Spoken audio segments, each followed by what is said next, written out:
नमस्कार, आप सबका स्वदेशी शोध संस्थान की प्रेस वार्ता में स्वागत है। आज की प्रेस वार्ता में हमने कुछ मैनिफेस्टोज को एग्जामिन करा है, बट उससे पहले थोड़ा सा स्वदेशी शोध संस्थान के बारे में। स्वदेशी शोध संस्थान बनाया गया था टू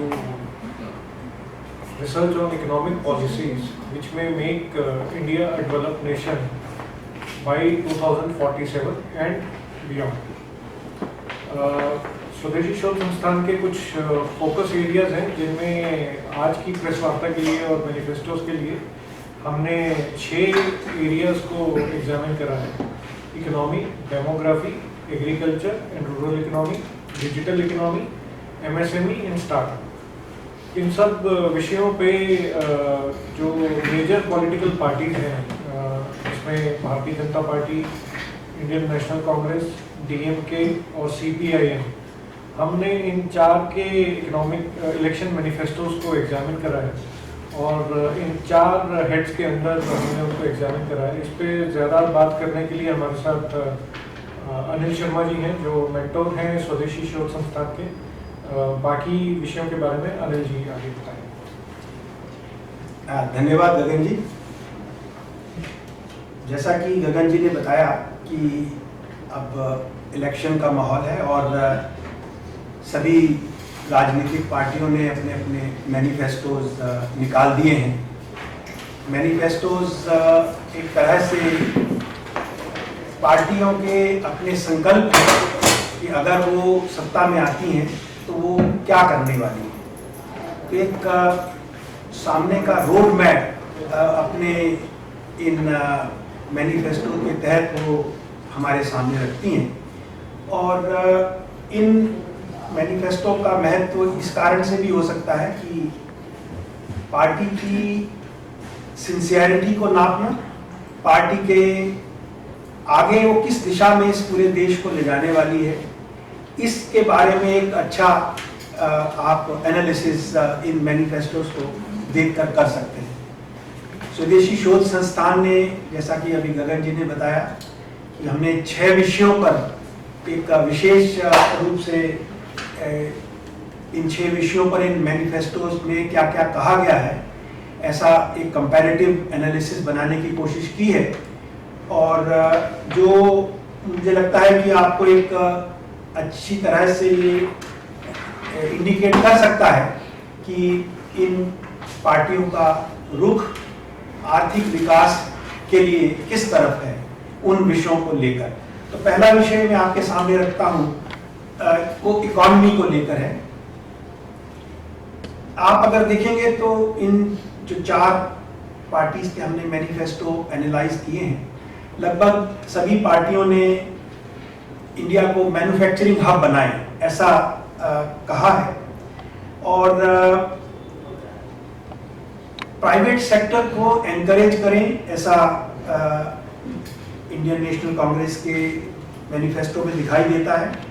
और हालांकि उन्होंने ये भी कहा है साथ में कि जो लेबर लॉज नए अभी प्रेजेंट सरकार ने अभी इम्प्लीमेंट करने वाली है, उनको वो एक बार दोबारा से उसको देखना चाहेंगे, रिव्यू करना चाहेंगे।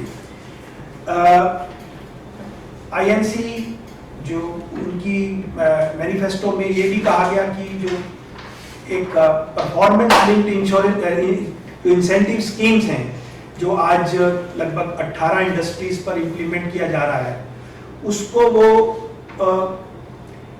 उसको एम्प्लॉयमेंट से भी जोड़ना चाहते हैं। तो वो इंस्टेड ऑफ सिंपली पीएलआई वो उसको employment linked performance linked incentive scheme की तरह देखना चाहते हैं। ये कैसे होगा, ये इस बारे में अभी उन्होंने कुछ उसमें और ज़्यादा डिटेल नहीं दी है। इसके कंपैरिजन में अगर हम भारतीय जनता पार्टी का मैनिफेस्टो देखें तो वहाँ पर जो इकोनॉमी को, आर्थिक विकास को और आगे ले जाने के लिए, जहाँ पर वो ये कहते हैं कि हम 2047 तक देश को एक विकसित राष्ट्र बनाने की तरफ चल रहे हैं, वहाँ उन्होंने सेल्फ एम्प्लॉयमेंट और एंटरप्रेन्योरशिप पर बहुत जोर दिया है। उसके तहत स्टार्टअप इकोसिस्टम को किस तरह से वो मजबूत करेंगे और उनमें उनके लिए जो धन चाहिए होता है, उसके लिए विशेष रूप से कुछ अलग से उनके लिए फंड बनाना, और इसी तरह से जो सेल्फ एम्प्लॉयमेंट में मुद्रा स्कीम है, उस मुद्रा स्कीम को एक्सपेंड करना, इस तरह के विशेष प्रावधान भारतीय जनता पार्टी के मैनिफेस्टो में दिखाई दे रहे हैं। अगला विषय डेमोग्राफी का है। मैं विवेक जी से कहूंगा कि वो इस डेमोग्राफी के विषय का बात रखें। जैसा कि अब सभी पॉलिटिकल पार्टीज इस बात को मानती हैं कि भारत एक युवा देश है और हमारी एवरेज एज अभी लगभग 28 साल के करीब है, और इस बढ़ती हुई युवा जनसंख्या के हिसाब से अनएम्प्लॉयमेंट भी एक बड़ी समस्या बन सकती है।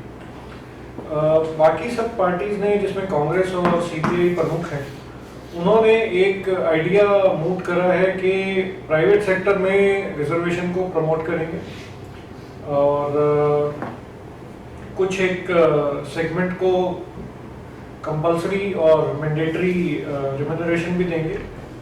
भारतीय जनता पार्टी का अगर हम मैनिफेस्टो देखें तो उसमें यूथ को एंटरप्रेन्योर और सेल्फ एम्प्लॉयड बनाने के लिए भी सुझाव दिए गए हैं। तो जैसा कि हमारी एनालिसिस में निकल के आया मैनिफेस्टो के कि जॉब तो इंक्रीज करने हैं, लेकिन उसके अलावा सेल्फ एम्प्लॉयमेंट और एंटरप्रेन्योरशिप को भी एनकरेज करेंगे। इंडियन नेशनल कांग्रेस और बाकी पार्टीज और भाजपा भी इस पे आर्टिफिशियल इंटेलिजेंस और रोबोटिक्स के यूज को एनकरेज करने की बात कर रहे हैं, लेकिन एक थोड़ा सा विरोधाभास दिखता है कांग्रेस के मैनिफेस्टो में, जहाँ पे कि वो ट्रेडिशनल टेक्नोलॉजी को में भी प्रिजर्व करते हुए उसमें एम्प्लॉयमेंट की बढ़ाने की बात करते हैं। ये कैसे होगा ये समझना थोड़ा कठिन है, स्पेशली जब वो नई एजुकेशन पॉलिसी को भी री एग्जामिन करने की बात कर रहे हैं। एग्रीकल्चर और रूरल इकोनॉमी की अगर बात करें तो उसमें बहुत ज़्यादा कोई डिटेल नहीं दी है किसी भी मैनिफेस्टो में।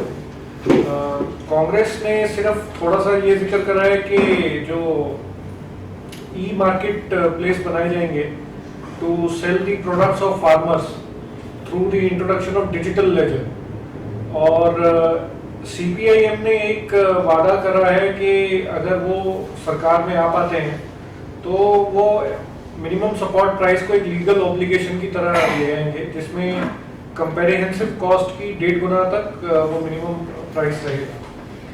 डीएमके की अगर बात करें तो डीएमके ने बोला है कि वो पीएम किसान योजना को 6,000 रुपए सालाना से बढ़ा करके 12,000 रुपए कर देंगे एग्रीकल्चर।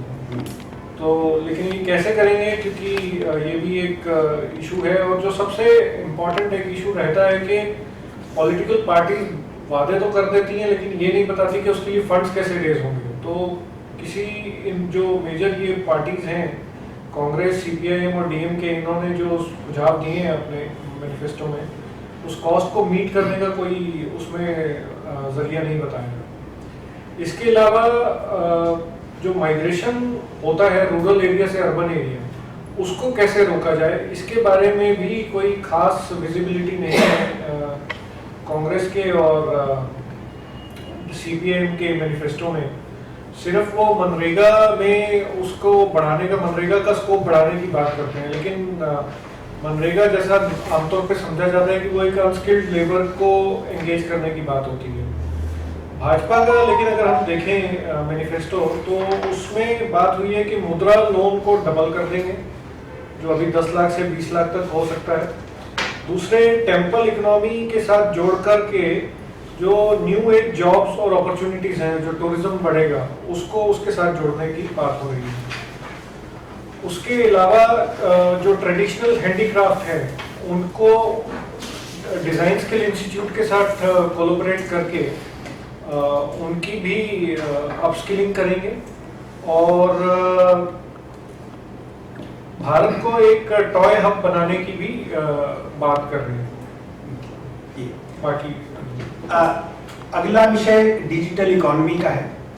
आज हम सब देख रहे हैं कि किस तरह से भारतवर्ष में डिजिटल इंफ्रास्ट्रक्चर क्रिएट हुआ है, और उससे पूरे के पूरे व्यापार जगत में एक ट्रांसपेरेंसी, एक उसको फॉर्मलाइजेशन और एक बहुत ही सहजता उस ट्रांजैक्शंस को कंप्लीट करने में इस डिजिटल इकोनॉमी की वजह से बन पाई है। अगर हम पॉलिटिकल पार्टीज के मैनिफेस्टो को देखें तो मुझे भी लगता है कि हमने किसी में भी कोई बहुत विशेष कहीं पर कुछ विशेष कहा गया हो कि किस तरह से डिजिटल इकोनॉमी को आगे उन्होंने बढ़ाना है।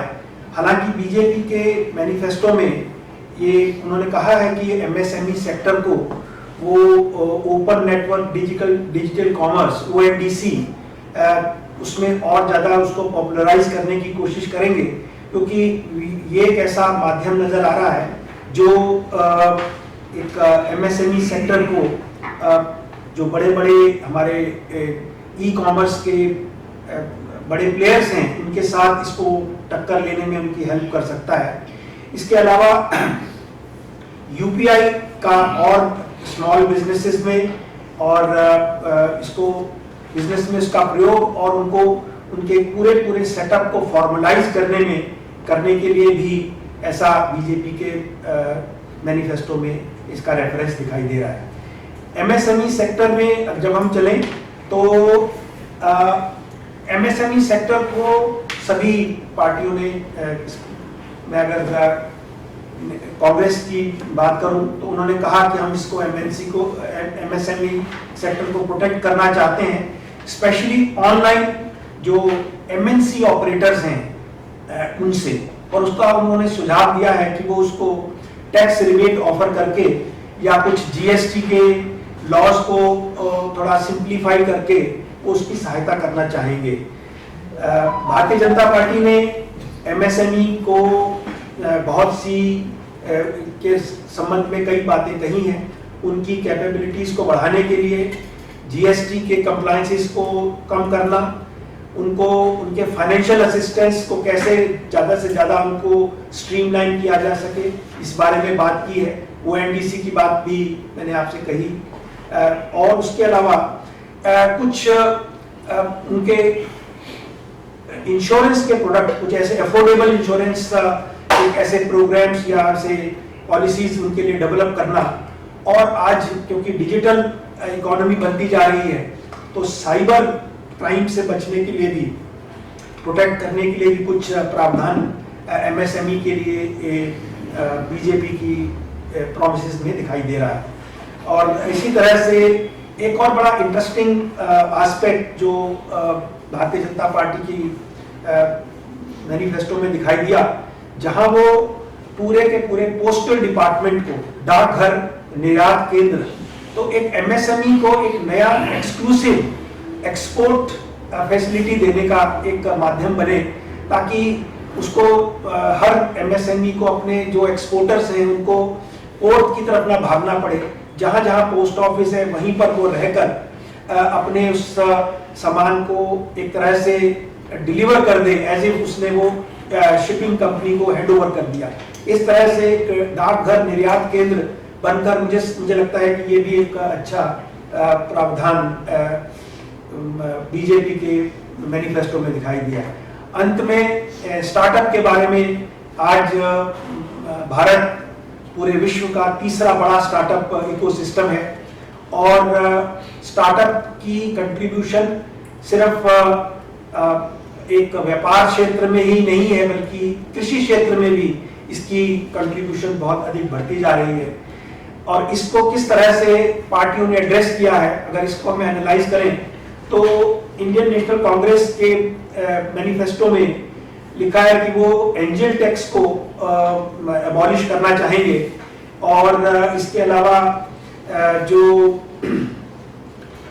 फंड स्कीम्स हैं उसमें, ताकि उसमें एलोकेशन बढ़े, तो ऐसा कुछ उनका उसमें उसको रीस्ट्रक्चर करने का उनका प्रॉमिस उनके मैनिफेस्टो में दिखाई दे रहा है।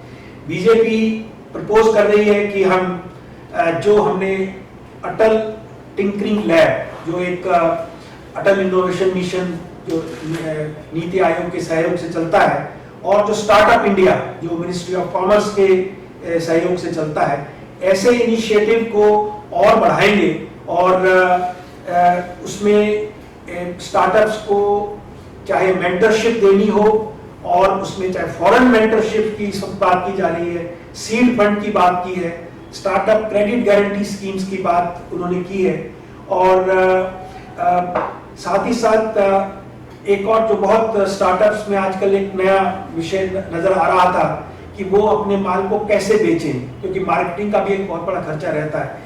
तो बीजेपी के मैनिफेस्टो में उसके लिए भी एक प्रावधान उन्होंने लिखा है कि हम गवर्नमेंट प्रोक्योरमेंट में स्टार्टअप्स को प्रेफरेंस देंगे, ऐसा कुछ उसमें डाला है। एक स्टार्टअप के रेफरेंस पे मैं डीएमके के मैनिफेस्टो का भी ध्यान दिलाना चाहूंगा आपका ध्यान उस तरफ। डीएमके ने प्रॉमिस किया है कि भाई अगर वो पार्टी आती है सत्ता में तो वो सिंगल विंडो क्लियरेंस स्टार्टअप्स के लिए एक राष्ट्रीय स्तर पर लाने की बात कर रहे हैं। एक से वो भाजपा ने जो गवर्नमेंट प्रोक्योरमेंट बात कर रहे हैं। तो ये कुछ विषय थे जो हम लोगों ने अब इन 4 जो पूरी पार्टियों के मैनिफेस्टो से देखकर हमने आपके सामने रखे हैं। और आप सबका बहुत बहुत धन्यवाद, आप इस कार्यक्रम में हमारे साथ जुड़े। हम अभी मैनिफेस्टो में हमने 6 ही विषय चुने हैं और मुझे लगता है कि हम इसमें से और विषयों को भी एनालाइज करेंगे और इस तरह से हम देखेंगे कि किस तरह से कौन सी पार्टी किस देश हित में किस तरह से अपने प्रयास करने की कोशिश कर रही है। धन्यवाद।